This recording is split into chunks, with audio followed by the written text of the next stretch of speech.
Aktor Baim Wong diketahui menang hak asuh anak atas Paula Verhoeven. Ini terdapat dalam hasil putusan perceraian dan persidangan banding. Terkait ini, pengacara kondang Hotman Paris Hutapea meminta Paula untuk merelakannya saja. Bahkan dia mendukung langkah Paula Verhoeven untuk tidak mengajukan upaya kasasi. Karena Pengadilan Tinggi Agama Jakarta Selatan sudah memutus Baim Wong menang hak asuh anak.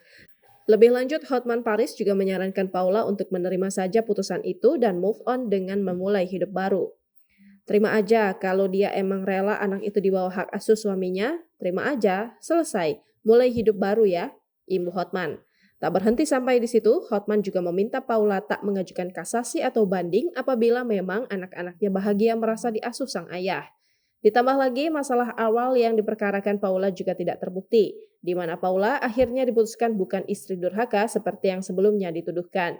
Terakhir, Hotman Paris lagi dan lagi meminta model asal Semarang itu untuk mencari kebahagiaan baru saja, termasuk mencari pasangan baru.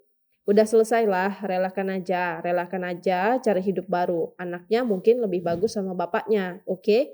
Cari hidup baru, cari suami baru, cari pacar baru, ujar Hotman Paris. Sang pengacara bahkan menawari Paula untuk menjadi asisten pribadinya apabila bersedia usai Baim Wong menang hak asuh anak.